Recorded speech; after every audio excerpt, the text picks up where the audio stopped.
Los saludo, les doy las gracias por estar aquí acompañándonos en Zoom. Mi nombre es Dolly Palacio y estoy a nombre del equipo de la Maestría en Estudios del Territorio de la Facultad de Ciencias Sociales y Humanas.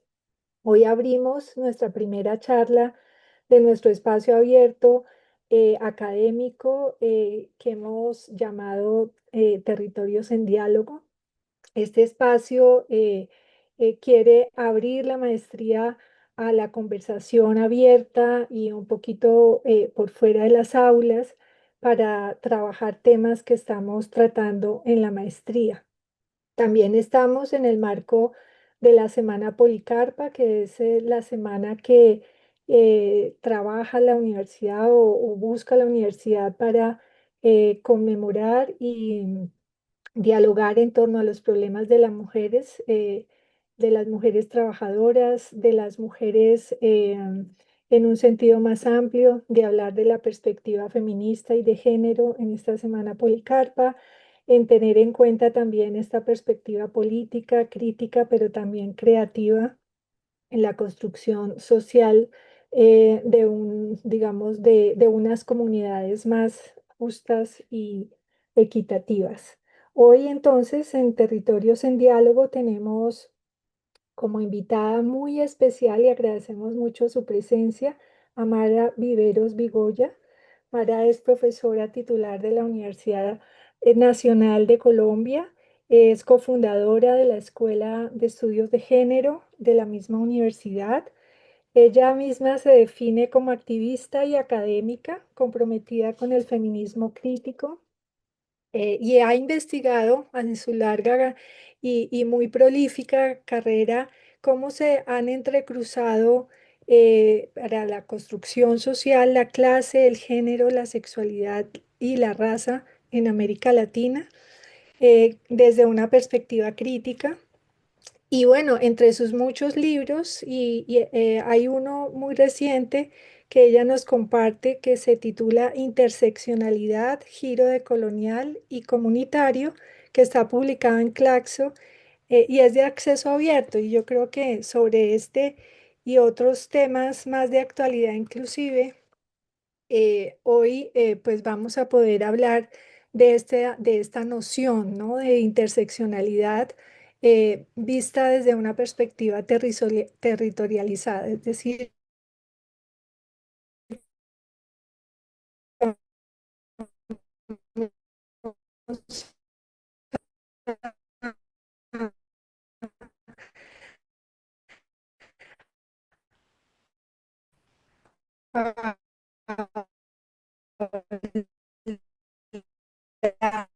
sobre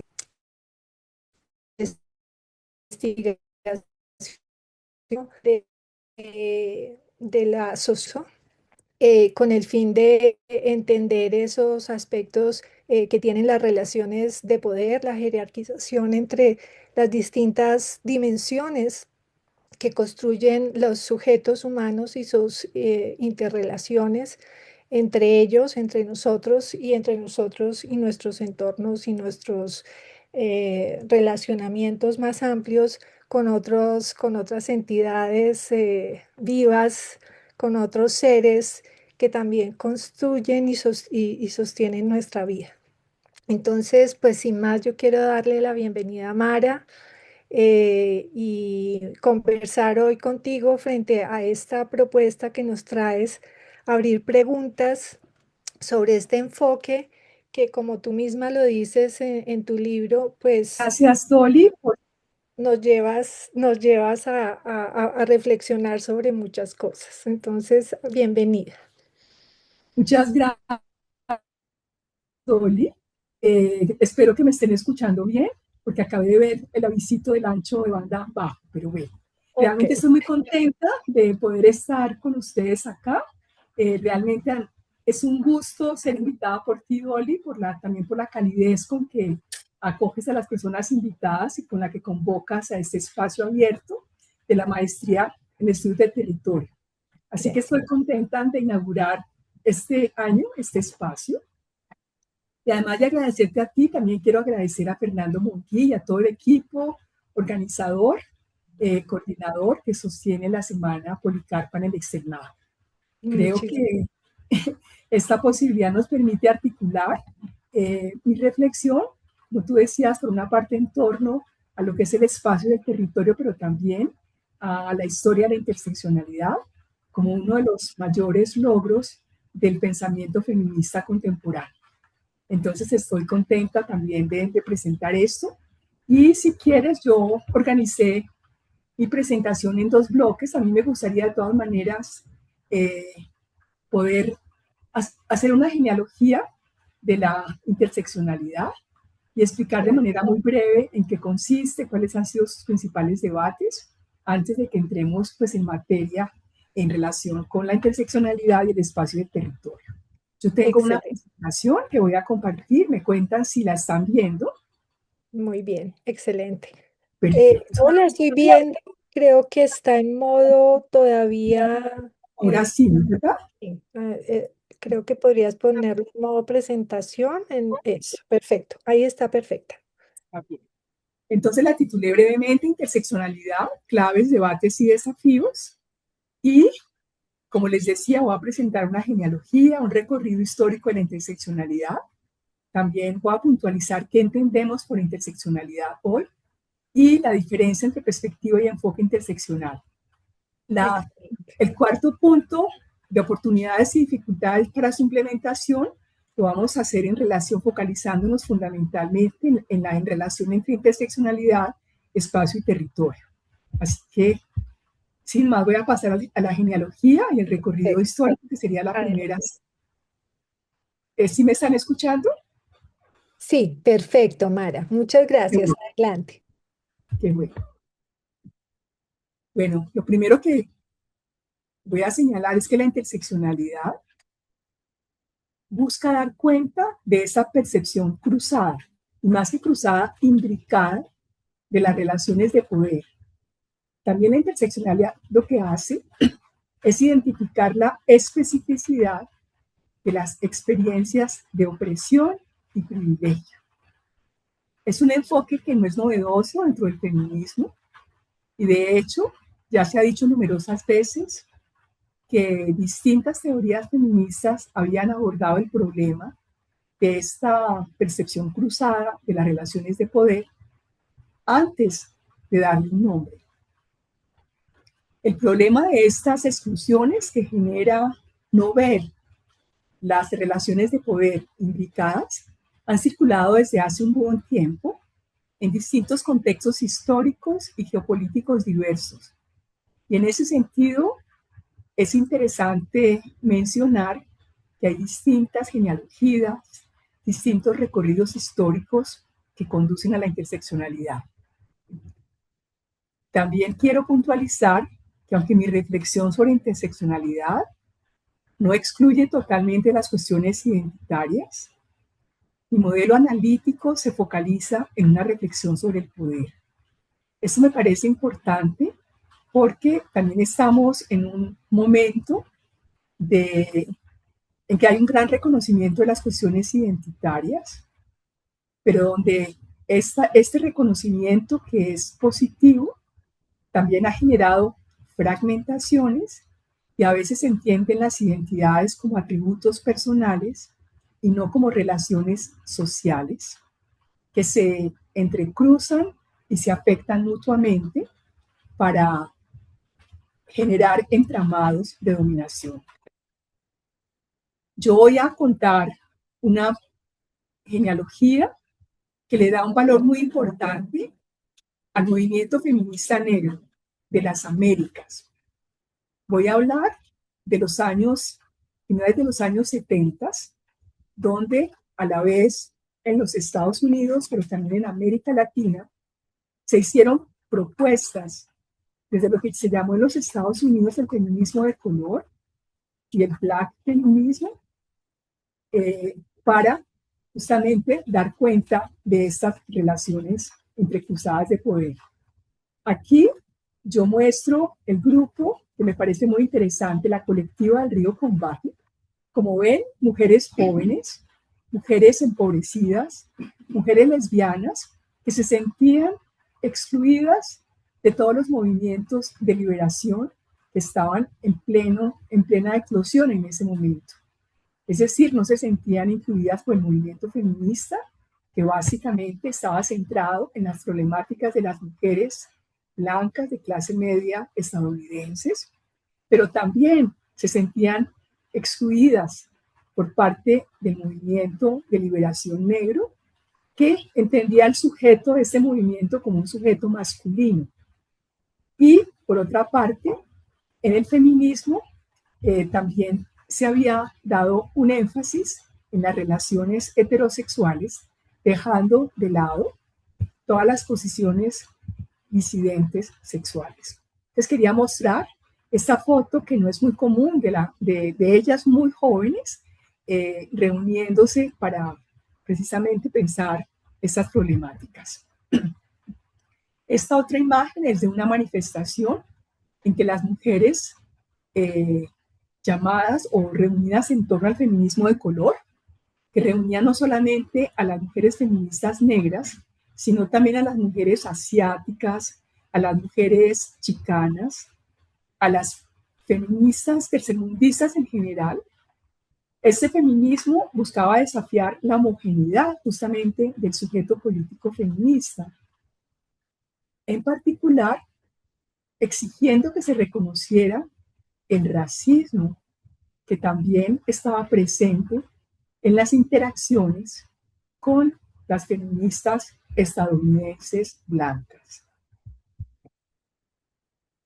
Desde esas colectivas y movimientos feministas de ese entonces, estoy hablando de finales de los años 70, surgen propuestas como la Declaración Feminista Negra de la colectiva del Río Combahee. Es ese activo grupo del feminismo negro centrado en la lucha contra múltiples formas de opresión, reconociendo por una parte la interconexión entre las opresiones raciales, sexuales, de género, de clase, anticipando de este modo el concepto de interseccionalidad.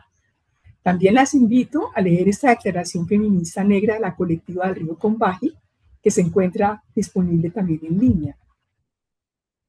Al mismo tiempo que eso sucedía en los Estados Unidos, en Brasil también se daban luchas muy interesantes. Las mujeres negras brasileras que habían estado vinculadas al Partido Comunista y a los partidos izquierdistas de la época, estaban señalando al interior de esos partidos la necesidad de incluir en sus agendas las problemáticas de las mujeres negras. Y quería mostrar imágenes de dos mujeres que son muy importantes para el pensamiento feminista negro brasileño. La filósofa socióloga Lélia González. Ella nos habla de la importancia de reconocer y vincular las luchas contra el clasismo, el sexismo y el racismo, y la necesidad de producir conocimientos localizados para enfrentar la colonialidad del saber. Ella en este momento no está hablando de conocimientos situados, pero sí tiene claridad de cómo la impronta colonial genera subordinaciones e injusticias epistémicas. Lo que también es muy interesante en el pensamiento de Elia González es que ella propone un relato. Ella lo que hace es renombrarlas, no ladina. Entonces, en esa palabra de la amefricanidad, piensa de manera conjunta la presencia de las poblaciones amerindias y de origen africano, que son las que de alguna manera troquelan americanas, que siempre habían reconocido fundamentalmente el vínculo con Europa. Y de allí lo latino me parece bien interesante cuando ella vira y dice que esta América Latina siempre fue más americana que europea. La otra persona que voy a mencionar, también muy importante, ella es quien acuña el concepto de afrodescendencia Este concepto que se generaliza a partir de la conferencia de Durban en 2021, se trata de Sueli Carneiro. Sueli Carneiro dice que para que el feminismo sea realmente emancipador, debe enfrentarse a toda forma de opresión. Sueli Carneiro develó el espejismo de un mundo que portaba la impronta del universalismo abstracto y que además había organizado la sociedad en términos jerárquicos y binarios de género y raza, una organización binaria que estaba asentada, es decir, que estaba apuntalada en la violencia sexual colonial. Y Sueli Carneiro es una de las principales pensadoras de lo que se llama el feminismo negro brasilero. Podría haber también mencionado en los Estados Unidos a personas tan importantes como Angela Davis, como June Jordan, como Bell Hooks, entre otras, como Audre Lorde.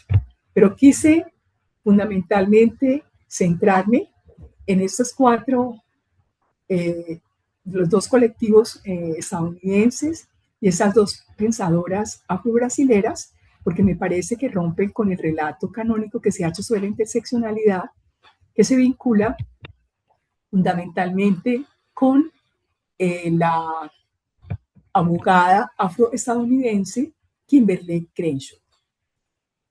Bueno, vamos a ver que la interseccionalidad nace en un concepto, en un contexto periférico, nace muy ligada a movimientos sociales, a mujeres que levantan la voz y piden ser escuchadas dentro de un movimiento que era emancipador, pero no suficientemente, porque no las incluía a ellas también como sujetos de ese movimiento social. Y como les decía, tampoco eran el sujeto político del movimiento por la liberación negra. Lo que sucede entre los años 80 y los años 2000 es una progresiva institucionalización del concepto. Se empieza a dar a partir de que Kimberly Crenshaw acuña este concepto, muchos debates en el ámbito jurídico. Y eso también trae un innegable reconocimiento en el mundo universitario, un mayor compromiso por parte de los organismos gubernamentales con la lucha contra las discriminaciones múltiples, pero paradójicamente esta institucionalización también genera el vaciamiento, la neutralización de la categoría y su uso retórico como una referencia académica estándar. Es importante entender que la interseccionalidad no es ni el problema ni la solución de las desigualdades sociales, es fundamentalmente una perspectiva que las pone en evidencia. Vuelvo a señalar que este concepto es acuñado por la jurista estadounidense Kimberly Crenshaw en 1989 en el marco de una discusión de un caso concreto legal en la compañía estadounidense General Motors. Crenshaw aclaró que su aplicación de la interseccionalidad es contextual, que para ella es fundamentalmente un concepto de uso práctico que le permite analizar las omisiones jurídicas y las desigualdades concretas vividas por las mujeres que se encuentran en el cruce de distintas opresiones. Crenshaw es invitada a la conferencia mundial, sobre todo a todas las reuniones preparatorias de esa conferencia que se celebró en Sudáfrica, más precisamente en Durban en 2001. Y en las discusiones, la interseccionalidad empezó a ganar gran recibo, empezó a imponerse y a expandirse globalmente. Es por eso que llamo a esta primera parte de la presentación un recorrido que va del margen al centro. Es decir, la interseccionalidad, que es un concepto que nace de prácticas sociales, de movimientos sociales, de mujeres que están interpelando los relatos canónicos, a partir de los años 2000 empieza a ser considerada como una categoría de gran alcance. Por eso vale la pena plantearnos qué entendemos por interseccionalidad. En primer lugar, una nueva forma de comprender las desigualdades y las diferencias. No desigualdades y diferencias que funcionan de manera aislada, sino fundamentalmente desigualdades y diferencias que se afectan mutuamente. Lo decía al inicio, la interseccionalidad va más allá de las identidades y centra la atención en las relaciones de poder y reconoce a los sujetos como multidimensionales, cambiantes y también con capacidad de acción. Surge de experiencias de mujeres que se sienten fuera de lugar, es popularizada desde luchas feministas negras y al llegar a América Latina, a esta Méfrica Latina de la que hablaba Lelia González, también es acogida dentro de las luchas indígenas y decoloniales. En América Latina y el Caribe se vuelve un enfoque político ligado a lo que podríamos llamar saberes de resistencia y resalta la dimensión colectiva, la dimensión comunitaria de las luchas indígenas y afrodescendientes. Propone otra manera de entender la política, ya no como una acción individual, sino como una acción conjunta que está llamada a generar coaliciones y a incorporar constantemente nuevas demandas en torno a la territorialidad, a las distintas cosmovisiones, a la diversidad sexual, a la discapacidad, a la edad. Y siempre, por supuesto, a esta matriz de dominación colonial que se construye en torno al género, la clase y la raza. Al plantear que la interseccionalidad es una mirada distinta a la desigualdad, estoy señalando que la interseccionalidad no es una suma de opresiones, no es una perspectiva adictiva, sino que las entiende como opresiones que funcionan de forma simultánea y que son inseparables. Analiza cómo el género, la raza, la clase y otras categorías se implican concretamente en las experiencias individuales, institucionales y macrosociales.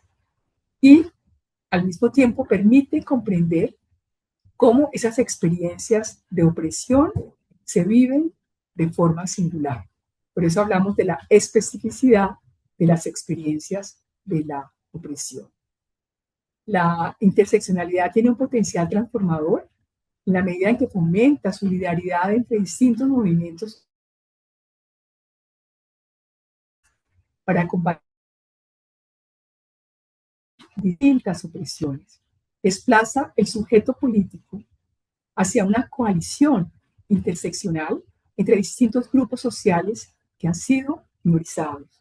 Y fundamentalmente no privilegia un grupo sobre otro, porque reconoce posiciones múltiples y simultáneas. También la interseccionalidad se puede entender como un desafío, el desafío de plantearse continuamente la otra pregunta. Y aquí me inspiro en el método de Mari Matsuda, una abogada también, en este caso japonés-estadounidense, que nos invita a buscar el eje de opresión que no se ve. Y ella da ejemplos. Ante algo racista, vale la pena que nos preguntemos dónde está el patriarcado en un acto racista. Y ante algo sexista, que nos planteemos la pregunta ¿dónde está el heterosexismo? Y ante algo homofóbico, ¿dónde están los intereses de clase que subyacen en esos actos opresivos? Es decir, es una invitación a mantener una reflexión constante que lo que hace es que lo que evita es reproducir desigualdades. Bueno, en muchos lugares me preguntan constantemente si la interseccionalidad es una perspectiva o enfoque. Yo diría que la interseccionalidad como perspectiva es un marco conceptual, es un conjunto de ideas que guían, es una forma de pensar y de analizar las relaciones de poder. Es una forma analítica de comprender las desigualdades, no de forma aislada ni jerárquica. En ese sentido, rehusarse a participar en las Olimpiadas de las opresiones. Lo que busca es visibilizar experiencias de opresión y privilegio entrelazadas. Cuando hablamos de interseccionalidad como enfoque, casi siempre la mencionamos en torno a la posibilidad de aplicarla, por ejemplo, en el ámbito de las políticas públicas. El enfoque sería el paso a paso para aplicar la perspectiva. Y esa aplicación práctica y concreta incluye desde la recolección de datos, una recolección de datos que no puede ser unidimensional, porque lo que busca es entender la implicación de distintas opresiones, también un análisis interseccional, una toma de decisiones que se traducen en políticas, en investigaciones, en intervenciones que también deben aplicar, operacionalizar esa perspectiva interseccional. Muy rápidamente voy a decir que el principal reto para aplicar la interseccionalidad en las políticas públicas es que en general las políticas públicas han estado centradas en poblaciones que son pensadas de manera aislada. Por eso pensamos en mujeres, en grupos indígenas, en grupos afrodescendientes, en jóvenes, pero lo que hace la interseccionalidad al contrario es pasar de un enfoque diferencial a un enfoque interseccional. La mayor parte de las políticas públicas han aplicado estrategias de gobierno de las diferencias a través de las políticas diferenciales, pero es importante superar una dicotomía que opone la interseccionalidad como una comprensión de la complejidad a un entendimiento de la interseccionalidad como un enfoque práctico. Yo creo que lo ideal es poder poner a conversar la perspectiva teórica de la interseccionalidad con el enfoque, con el paso a paso que termina operacionalizando esa perspectiva teórica. Bueno, yo voy a parar aquí porque creo que es importante también poder conversar más adelante sobre la interseccionalidad, más en función de territorio y el espacio. Excelente.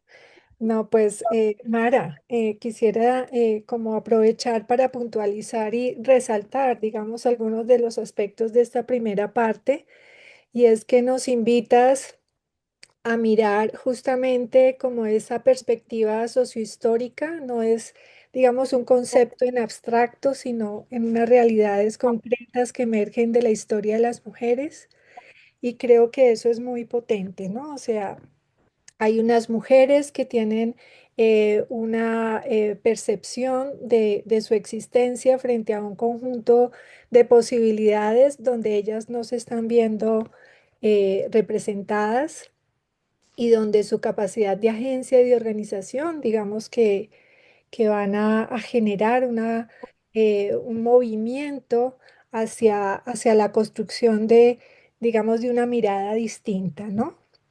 Entonces, estas mujeres, digamos que abren la posibilidad de ver el mundo de otra manera, ¿no? A partir de ellas verse y no verse representadas en eso que está pasando en su entorno. Y creo que esto crea un segundo momento muy importante y es que estos colectivos van a manifestarse y a construir digamos, una mirada que construye también un discurso y una acción, ¿no? Y que esto después se traduce como en unos momentos en donde ya otros espacios como la política y la academia van a ir formalizando, si se quiere, estas nociones que ellas van a proponer desde su emergencia como movimientos sociales que van a crear como una bifurcación de esos movimientos clásicos críticos de la estructura social, ¿no?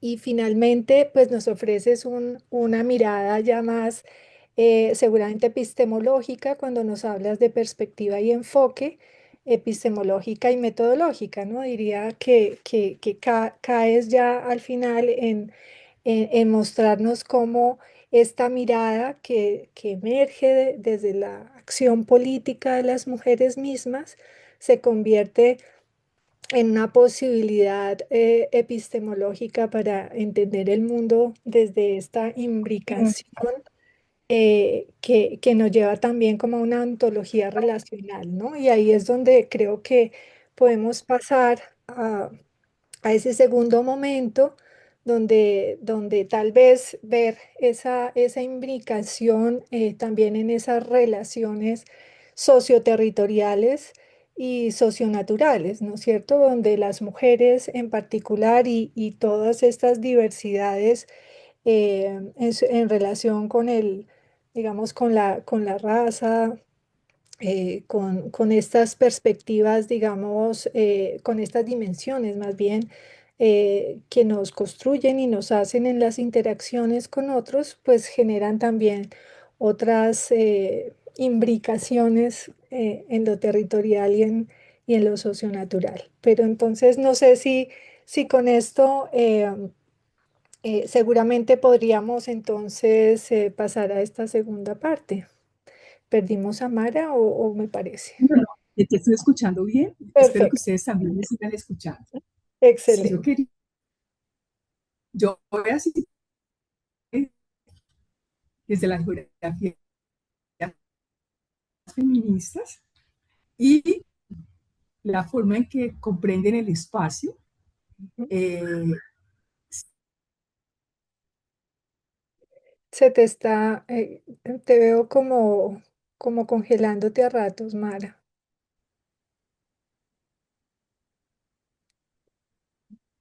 Ahora sí me están escuchando. Sí, ya te escucho. Bueno, son los desafíos tecnológicos Así es. inevitables. Pero Sí, bueno, señora.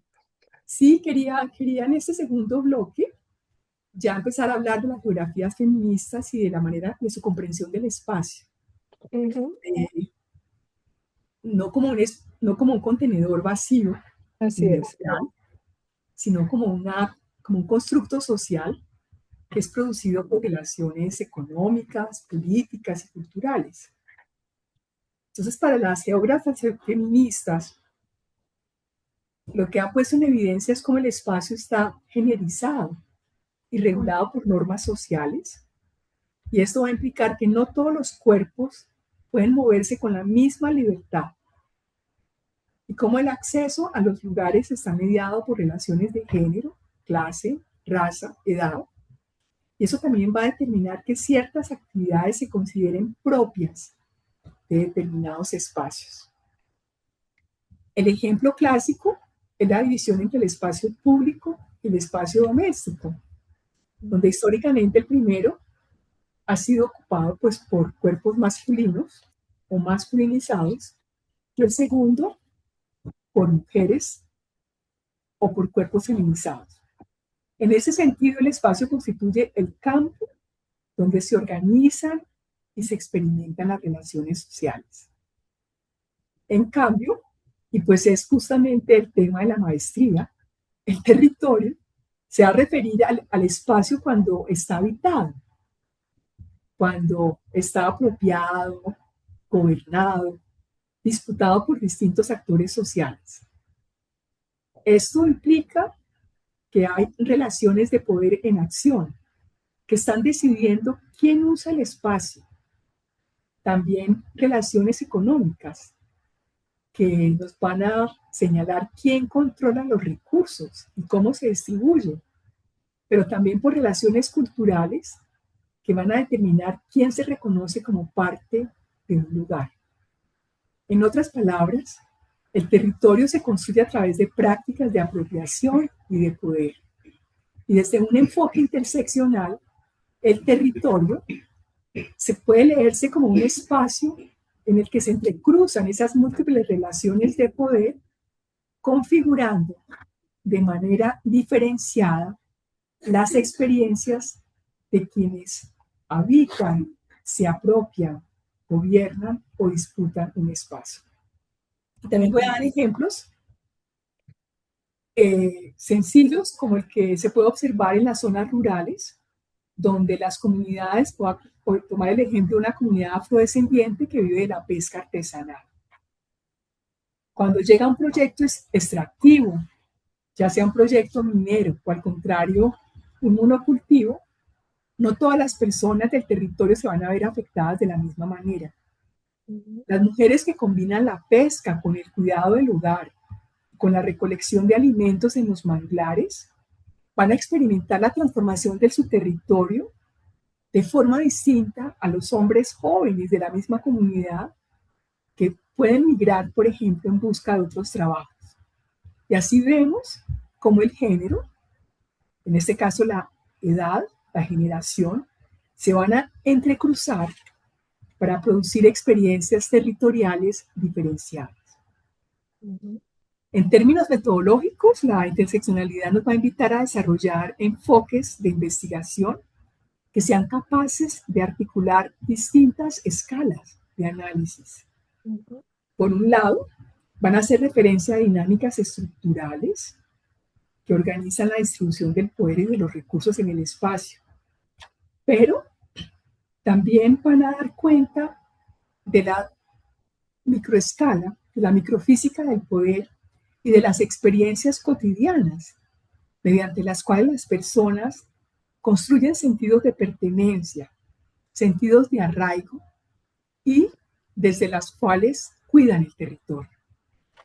Entonces, esto supone reconocer que las territorialidades se van a configurar a través de prácticas concretas, productivas, culturales, políticas, pero también subjetivas, afectivas, que están atravesadas por posiciones sociales diferenciadas. Entonces, eso ya era un poquito para traer ya la interseccionalidad pues, a la conversación en relación con el territorio. Imaginemos ahora un barrio periférico de una gran ciudad como Bogotá. A escala estructural podemos observar políticas de planificación urbana, desigualdades en inversión pública y también procesos de segregación residencial. Y si empezamos a mirar a escala de la vida cotidiana, vemos también cómo las personas construyen vínculos con ese espacio. Se generan redes de vecindad, se pueden organizar, por ejemplo, como comedores comunitarios. Los jóvenes pueden usar las canchas o las calles como lugares de encuentro y las mujeres van a convertir el espacio doméstico en lugares de trabajo. Entonces es interesante cómo ese territorio se va a producir tanto desde las políticas urbanas como desde estas prácticas cotidianas. Y aquí el enfoque interseccional nos va a permitir ver que no hay visiones homogéneas del territorio y nos va a permitir comprender cómo distintas poblaciones van a experimentar, van a significar de manera diversa los mismos espacios. Porque incluso dentro de un mismo territorio, ya sea rural o urbano, las experiencias pueden ser profundamente distintas. Otro ejemplo, entre una misma ciudad, un mismo espacio puede adquirir significados distintos, la plaza central. La plaza central puede ser percibida como un espacio de ocio para algunos habitantes, para otros, fundamentalmente para otros, es experimentada como un lugar de vigilancia o de riesgo. Una mujer joven puede organizar su movilidad cotidiana de manera distinta a la de un hombre adulto. Y una persona racializada en desventaja puede experimentar ese mismo espacio como un lugar hostil o más vigilado, donde va a ser objeto de perfilamiento policial. Claro. Entonces, eso me parece que es interesante cómo la interseccionalidad va a ser un enfoque y una perspectiva espacialmente relevante y nos va a permitir articular cuerpo, espacio y poder. también nos va sí, a permitir identificar las normas sociales, las normas de género que van a regular la movilidad, el acceso a los recursos e incluso la participación en las decisiones sobre el uso del espacio. Vale la pena señalar que muchas mujeres organizamos nuestra movilidad en la ciudad teniendo en cuenta esas normas de género. Identificamos, ya sea consciente o inconscientemente, qué calles tenemos que evitar en la noche, qué transporte preferimos usar, con quién nos sentimos más seguras para desplazarnos. Y esas decisiones cotidianas van a poner en evidencia que el espacio urbano pues nunca es neutral.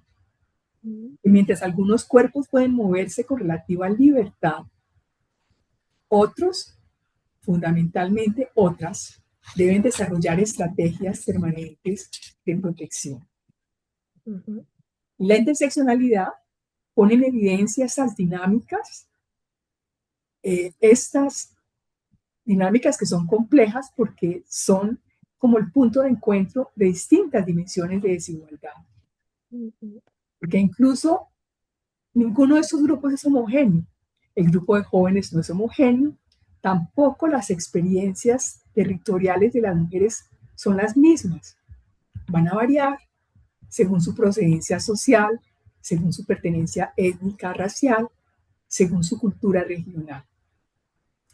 Entonces, eso también plantea muchas preguntas porque todo el tiempo estamos como subrayando lo de la complejidad ujú, y el riesgo que podríamos correr es el de fragmentar los grupos, pero yo creo que no, se trata es de entender que internamente ningún grupo es homogéneo y que todo el tiempo está llamado a interactuar con otros grupos y a generar dinámicas que nos ponen en relación de distintas maneras, que era un poco lo que tú también señalabas al subrayar el carácter relacional de la interseccionalidad. Entonces me parece muy importante porque se tiende a pensar la interseccionalidad como, pues como algo fragmentador, asusta, o como algo no práctico. Y yo he tratado de dar ejemplos para mostrar digamos, sí, con ilustraciones cotidianas, ujú, pues, cómo la interseccionalidad está actuando pues, en la vida ordinaria, tanto en distintas escalas. ujú, Me parece que hay otro elemento importante y es que tú me hablabas del aspecto epistemológico de la interseccionalidad y en efecto la interseccionalidad es un saber situado en la investigación social. Es una forma de conocimiento que emerge de las experiencias concretas de las mujeres que han vivido y han trabajado en determinados territorios y que han ofrecido claves fundamentales para comprender esas relaciones entre comunidad, naturaleza y sostenimiento de la vida. Yo lo que hago en el libro que tú mencionaste es sí, mostrar cómo la interseccionalidad como teoría viajera, al pisar el suelo americano, fundamentalmente el suelo americano, entra en conversación con, tanto con digamos, con el pensamiento feminista decolonial como con el pensamiento feminista comunitario. claro. Y se alimenta de todo lo que está sucediendo a nivel de los movimientos sociales. En muchos territorios rurales, por ejemplo, estamos hablando de los conocimientos muy precisos de las mujeres sobre los ciclos del agua, sobre las semillas, sobre la biodiversidad local. Ujú, Y eso pues tiene que ver con que su trabajo cotidiano está estrechamente ligado al sostenimiento de la vida. Estos saberes, que habían sido frecuentemente ignorados por la investigación académica, pueden ser decisorios para comprender las transformaciones ambientales y también para pensar estrategias de cuidado del territorio. Así que reconocer su valor, es decir, de este tipo de conocimientos situados, implica ampliar nuestras metodologías de investigación para incluir prácticas participativas, narrativas locales formas de conocimiento que durante mucho tiempo habían permanecido en los márgenes de la producción académica. Ujú, Un enfoque como el de la interseccionalidad lo que hace es desplazar la mirada desde esas interpretaciones abstractas del territorio hacia una comprensión enraizada en las prácticas y en las experiencias de las comunidades. ujú, Y al mismo tiempo, al entender que si el territorio es una construcción social que está atravesada por relaciones históricas de poder, los impactos de la explotación de los recursos naturales o de las políticas extractivas no se van a distribuir de manera uniforme y que las actividades contaminantes de minas, de basureros, de industrias altamente tóxicas van a localizarse en territorios habitados por las comunidades empobrecidas, por las comunidades afrodescendientes o indígenas. Y esto nos muestra, nos pone una vez más en evidencia que los daños ambientales siguen con frecuencia líneas jerárquicas sociales y raciales. ujú, Al mismo tiempo, se ha observado que las mujeres de comunidades afrodescendientes e indígenas han desarrollado estrategias de defensa territorial y de sostenimiento de la vida desde esas posiciones situadas. Entonces vemos que el territorio no es solamente un espacio de conflicto, sino también un espacio de cuidado, de memoria, de reproducción de la vida, tanto individual como colectiva. Un enfoque interseccional del territorio nos va a invitar, por lo tanto, a articular esas distintas dimensiones analíticas, la ecología política, los estudios sobre el racismo estructural, la historia territorial y también las experiencias cotidianas de la comunidad que habita ese espacio. Finalmente, la interseccionalidad ofrece herramientas valiosas para analizar las formas de habitar la ciudad. Nos permite observar el entrecruzamiento de esas relaciones de poder en la producción, en la regulación del espacio urbano y, como ya lo había dicho, las normas que definen qué cuerpos son percibidos como legítimos en determinados lugares y cuáles son considerados fuera de lugar. Aplicado al estudio de las prácticas culturales públicas, nos va a permitir examinar cómo expresiones como la música, la danza, las reuniones colectivas en las plazas y las calles van a adquirir significados distintos según quién las realiza y dónde tienen lugar. Por ejemplo, cuando los cuerpos racializados en desventaja ocupan el espacio público mediante esas prácticas musicales, danzarias, no solamente están haciendo cultura, también están desafiando, están corriendo las fronteras simbólicas que organizan quién puede pertenecer a la ciudad. Eso también es interesante. ujú. Entonces, ya para terminar, me parece, o sea, quiero insistir en que el enfoque interseccional permite comprender estas prácticas como formas de habitar y resignificar la ciudad, al tiempo que revela cómo las desigualdades sociales inciden en el acceso, la visibilidad y el reconocimiento en los espacios públicos. Ujú, Pensar el territorio desde esa perspectiva implica, en última instancia, reconocer que las luchas por el espacio pues son también luchas por la dignidad, por el derecho a habitar la ciudad, el territorio y también por garantizar la sostenibilidad de la vida colectiva, las ujú, formas de producción propias, los saberes, las cosmovisiones, que también implican una relación distinta entre lo que llamamos el mundo natural y el mundo social. Y en así este es. mundo natural, eh, por supuesto, es algo nuevo en la interseccionalidad, porque si quería como terminar diciendo eso, es que la Ujú, interseccionalidad más clásica se ha centrado en, en ámbitos, es decir, ha sido muy antropocéntrica. ujú, Y yo creo que solo recientemente que empieza a identificar la necesidad de considerar las relaciones jerárquicas entre distintas cosmovisiones y ontologías. Entonces ujú, también podríamos hablar yo hablé del giro de colonial y comunitario, claro, pero hacia el futuro valdría la pena también hablar de ese giro ontológico y lógico. epistemológico que implica la interseccionalidad. Excelente, no, maravilloso. Yo creo que es muy potente lo que nos compartes, Mara, y pues un poco dándole como el paso también a alguna participación para poder cerrar la conversación y realmente también interactuar con quienes nos acompañan en sala.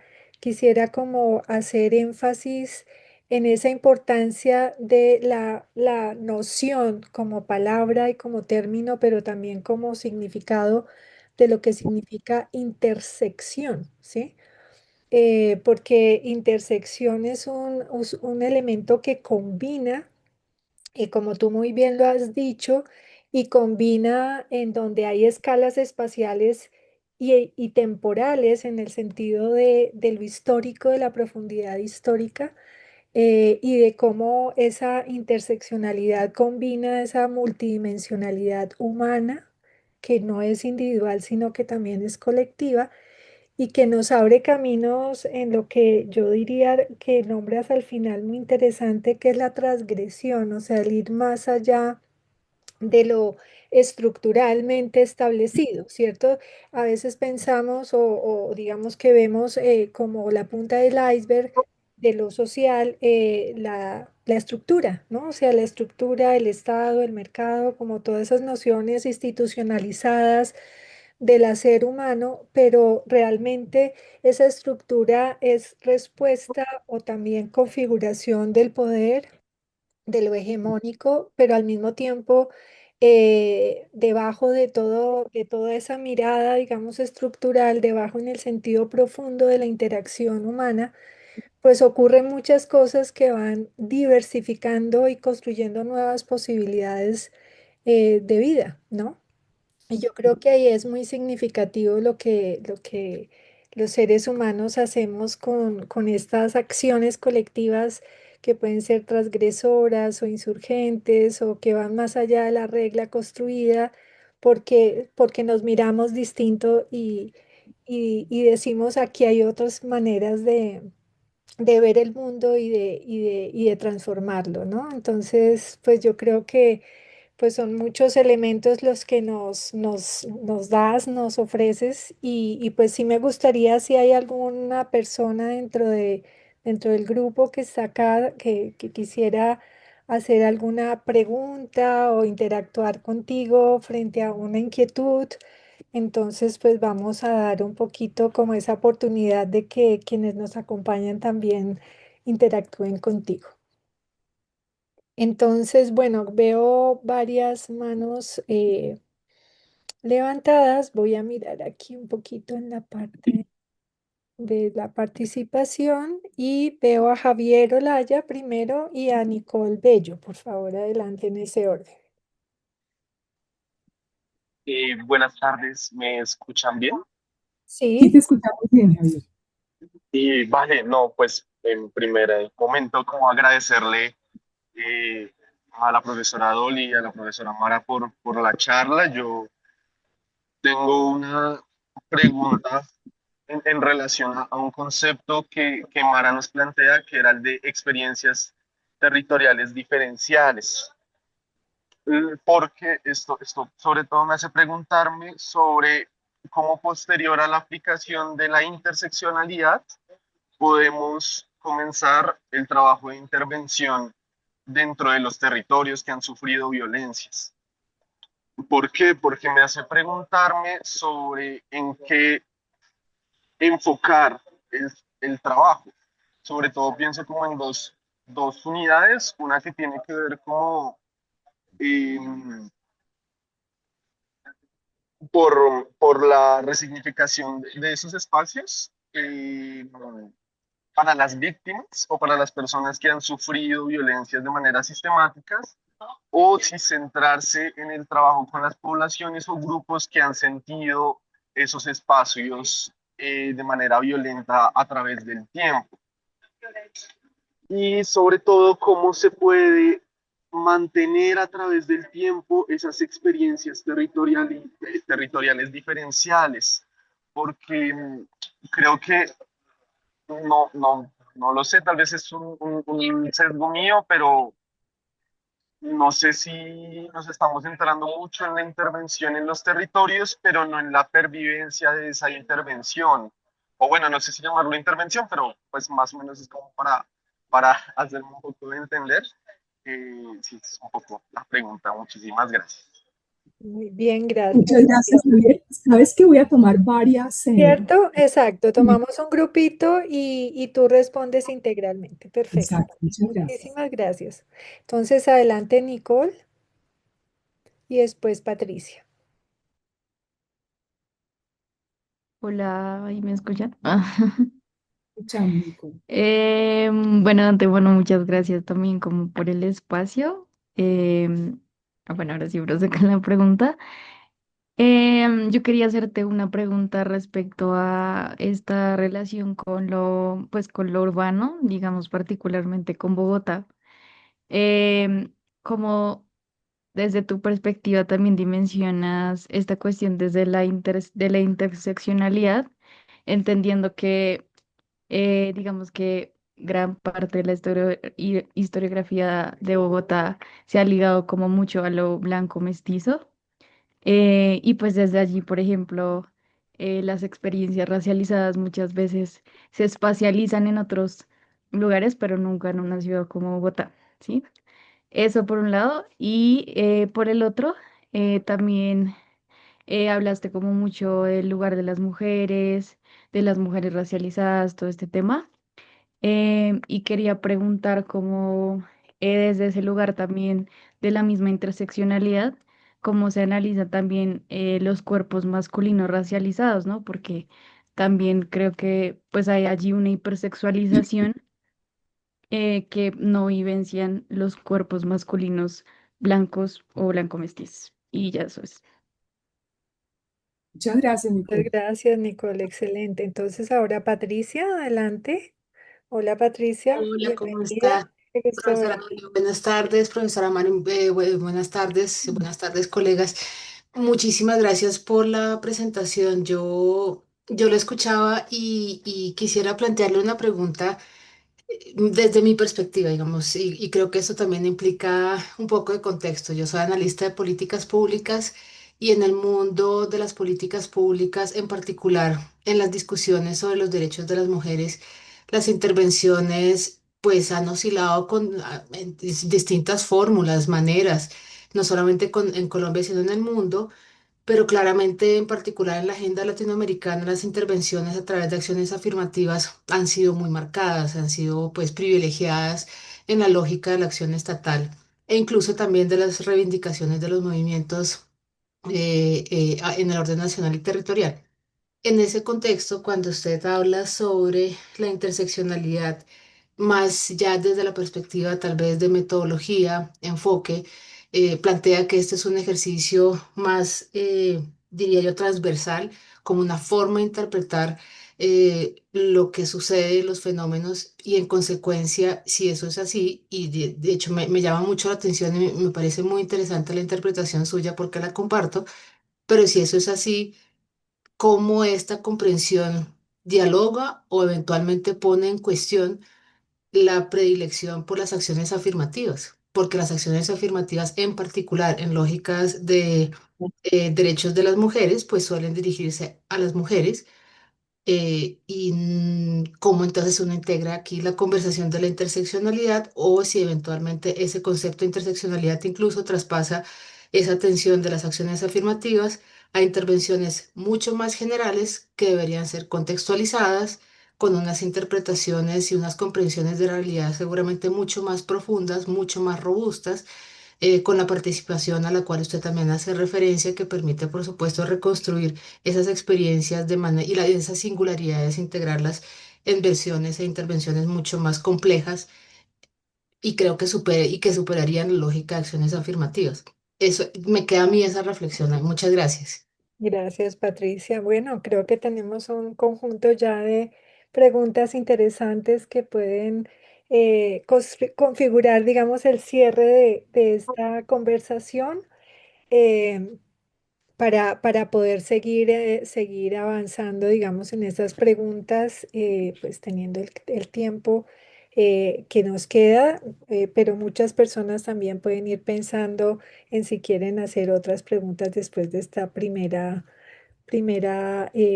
aproximación a lo que nos presentas, Mara. Entonces, adelante. Bueno, muchísimas gracias, Javier, Nicole y Patricia, por sus preguntas. Voy a pues transitar de unas a otras, pero teniéndolas en cuenta también en su singularidad. Sí, me parece que la pregunta de Javier es cómo se pueden mantener fundamentalmente estas intervenciones en el tiempo, porque un poco lo que sucede con las intervenciones sociales es que son puntuales, pero la pregunta de cómo sostenerlas en el tiempo es un reto adicional. Y yo creo que el sostenimiento en el tiempo depende de lo acertadas que sean estas intervenciones, que realmente sean consultadas con la comunidad, apropiadas por la comunidad, transformadas por la comunidad, de tal modo que dejen de ser intervenciones externas y se conviertan en nuevas prácticas. Eso es lo que va a garantizar, a mi modo de ver, la sostenibilidad de lo que comienza siendo una intervención externa, de ahí el nombre de intervención, pero que lo ideal es que se vuelva, es decir, que se transforme en la relación con la comunidad. Es decir, que todo el tiempo se ha consultado y se ha transformado por ese diálogo. Eso me parece que podría ser una respuesta a esta pregunta.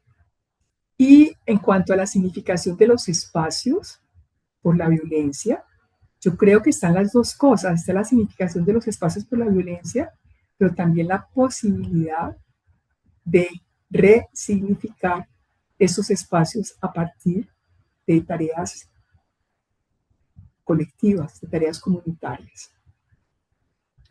En relación con lo que señalaba Nicole, sí, me parece que tienes toda la razón. Cuando se piensa lo urbano en Bogotá, se excluyen del territorio bogotano tanto las poblaciones indígenas como las poblaciones afros, o cuando se consideran, se ubican en determinados espacios puntuales como si en la realidad no se dieran interacciones todo el tiempo en el espacio urbano, que son también interacciones interétnicas e interraciales, en el transporte público, en lo que es el centro de la ciudad, en las relaciones que tampoco las vemos, ya en lo microsocial, la habitación, digamos, cómo se comparte el espacio doméstico por parte de mujeres, muchas veces racializadas, en espacios blanco-mestizos. Es verdad que mis ejemplos hoy estuvieron focalizados en las mujeres, pero creo que entre los jóvenes y sus prácticas artísticas, la manera en que ellos también están corriendo las fronteras de lo que es permitido o no en un espacio público, también lo van a redefinir, pero creo que también hice alusión, tal vez no de forma explícita, a esos cuerpos racializados masculinos que se sienten objeto de perfilamiento policial. Y definitivamente eso es una experiencia singular de los hombres, en particular los hombres afrodescendientes, que sienten que su presencia en la noche puede ser leída como una presencia perturbadora para las mujeres. Y ha habido algunas, incluso piezas humorísticas al respecto, en que un hombre negro tiene mucho miedo de bajarse al lado de una mujer blanco mestiza porque sabe que la va a asustar. Entonces, todo el tiempo toma distancia para no entrar en el espacio personal de ella, pero lo hace desde la conciencia de que es percibido como un potencial delincuente o como alguien que podría ser un acosador. Eso tiene que ver con la forma en que ha sido significado su cuerpo racializado. Entonces es importante hablar de cómo la racialización también está definiendo la manera en que estamos percibidos en los espacios urbanos. Así que me parece muy pertinente tu comentario. Y terminaría con Patricia, hablando de una oscilación que está presente en las políticas públicas entre enfoques diferenciales y enfoques interseccionales. Y como les decía, las políticas públicas han sido orientadas hacia al gobierno de las diferencias. Yo creo que las acciones afirmativas son muy importantes, pero también están hechas para no volverse, son acciones temporales, son acciones puntuales. Deben pensarse de esta forma y yo creo que también deben hacerse esas acciones afirmativas con un enfoque interseccional, sabiendo que aun cuando hagamos acciones afirmativas para las mujeres tienen necesidades distintas y probablemente las más necesitadas son mujeres empobrecidas, son mujeres más jóvenes, es decir, las condiciones que pueden vulnerabilizar a una mujer pueden tener también con su posición en distintos órdenes de poder. Entonces creo que se trata de articular el enfoque diferencial con un enfoque transversal interseccional que muestre siempre la heterogeneidad interna de cualquier categoría social, pues para poder llegar a, digamos, acciones mucho más situadas, contextualizadas y más profundas. Eso sería como el comentario para esas preguntas. Excelente, Mara. Pues yo quería comentar ahí un par de cosas frente a lo que tú nos respondes, digamos, frente a estas preguntas que son muy interesantes. Y es esa diferencia que tú haces con la identidad como atributo frente a la identidad, digamos, multiplex, es decir, de distintas capas, que va construida en la interacción, ¿cierto? En lo que el otro construye de mí y lo que yo construyo del otro, ¿sí? A partir de la interacción. Y yo creo que ahí, en ese sentido, y que no es una interacción en abstracto, ¿no? Es una interacción que históricamente ha construido relaciones muy claramente de subordinación, por ejemplo, desde la experiencia de la esclavitud o desde la experiencia de las mujeres como propiedad de los hombres en la estructura patriarcal, en el sistema patriarcal, ¿no? Y la relación ya más específica de relaciones concretas que se dan en espacios muy puntuales dentro de la ciudad, por ejemplo, que pasa en un parque de noche, de día, que pasa en una calle, eh, que pasa en un territorio también, y lo reverso también con los investigadores o las investigadoras cuando vamos a terreno, ¿no es cierto? Y somos blancas, mestizas y estamos en terrenos de comunidades negras, por ejemplo.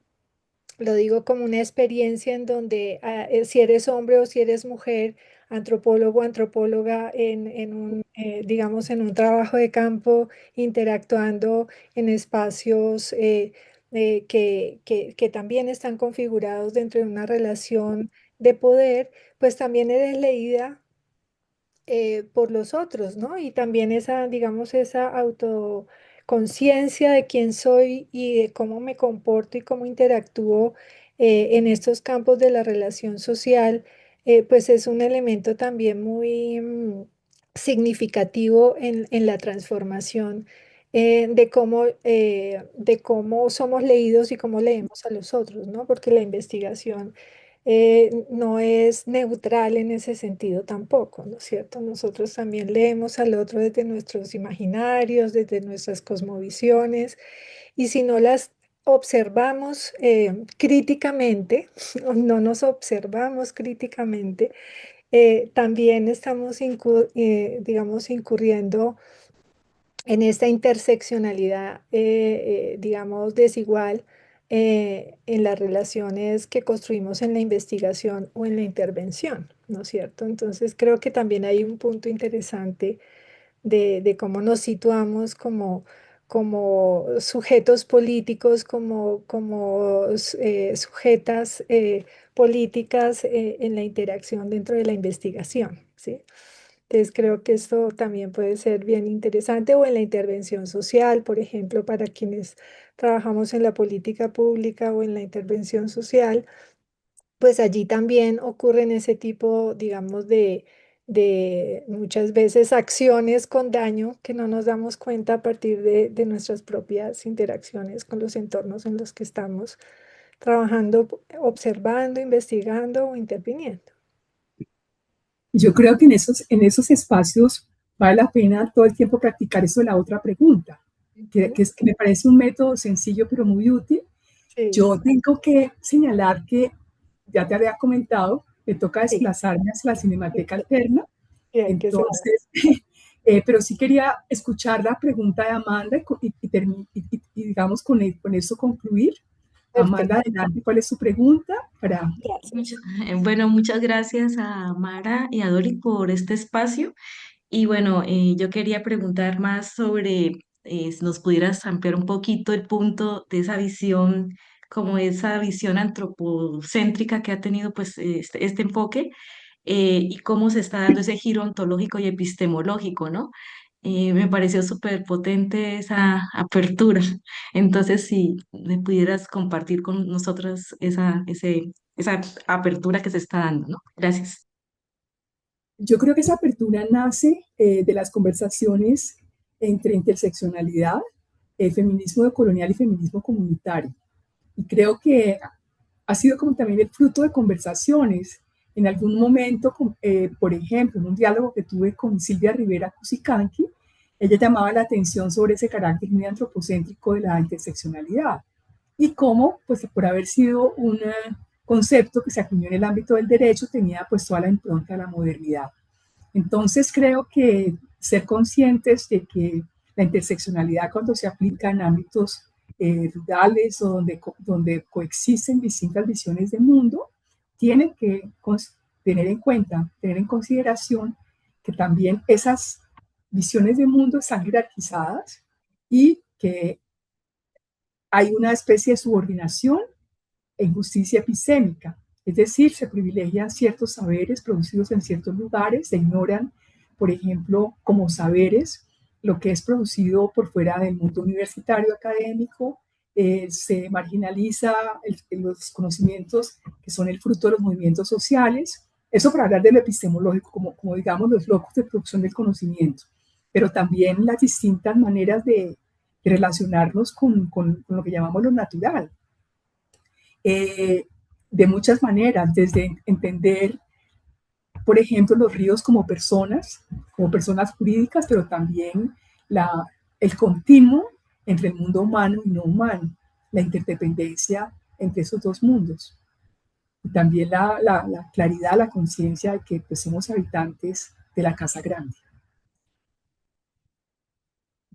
Bueno, creo que con esto, Gracias. Mara, cierra súper lindo. Yo creo que eso de ser habitantes de la casa grande y de sabernos parte de la madre naturaleza, de la madre tierra, nos pone en otro referente también frente a nuestras interseccionalidades y nuestras continuidades con el mundo natural del cual hacemos parte. Entonces, la maestría de estudios del territorio de la Facultad de Ciencias Sociales y Humanas te agradece infinitamente por este diálogo, por lo que nos compartes, por lo que abres para nuestros cursos, para nuestros estudiantes y para todas las personas interesadas en construir conocimiento a partir de entender estas, digamos, estas categorías que nos permiten abrir enfoques, perspectivas hacia la posibilidad de transformarnos y transformar de manera positiva el mundo en que vivimos. Entonces, gracias Mara por estar aquí.